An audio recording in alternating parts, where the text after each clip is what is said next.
मैं पीछे हो जाऊँ थोड़ा। ठीक है सर।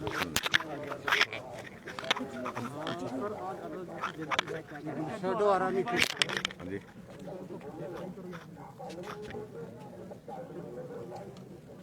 आज अटल जी की जन्म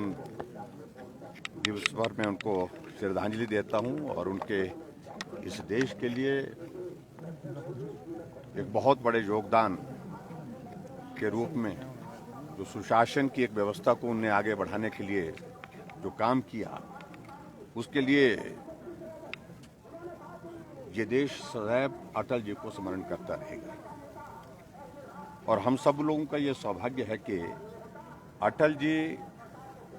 हिमाचल को अपना घर मानते थे। प्रधानमंत्री रहते हुए व्यस्तताओं के दौर में भी वो समय निकाल करके हिमाचल मनाली में प्रीनी में अपने कुछ दिनों को बिताने के लिए आते थे और वहाँ हिमाचल के बारे में चिंतन करना, देश के बारे में चिंतन करना, हिमाचल की कठिनाइयों को करीबी से समझना, वहाँ पर लेखन करना, कविताएं लिखना और कविताएं सुनाना हमेशा एक कार्यक्रम का एक हिस्सा रहता ही था जब भी वो मनाली के प्रवास पर आते थे। और यहाँ तक कि प्रधानमंत्री के दायित्व पर रहने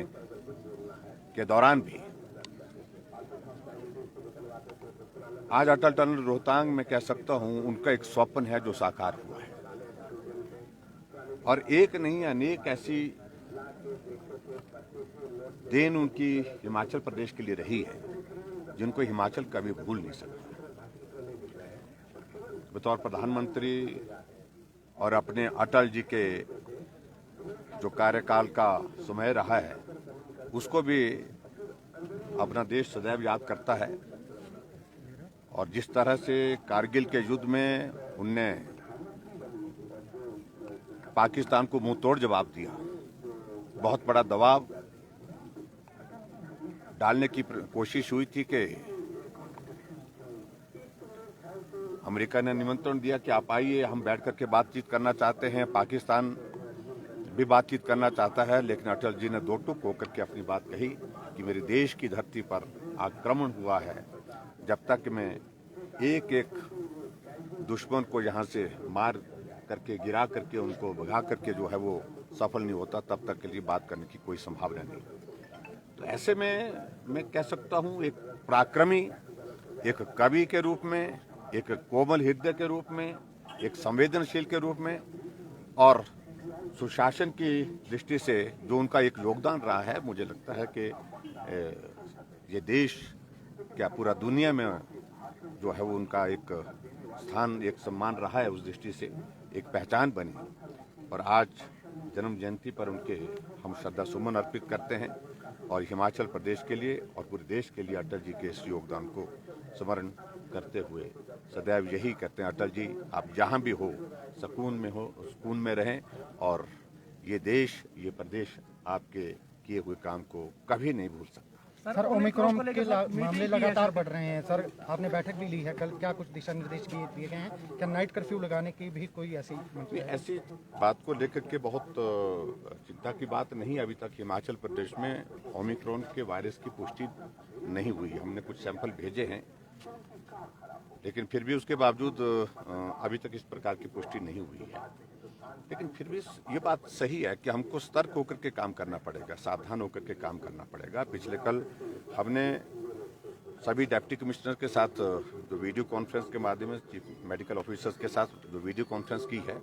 उसमें हमने यही कहा कि शुरुआत भी वायरस की हिमाचल प्रदेश में, पूरे देश भर में ऐसी हुई थी थोड़ी थोड़ी,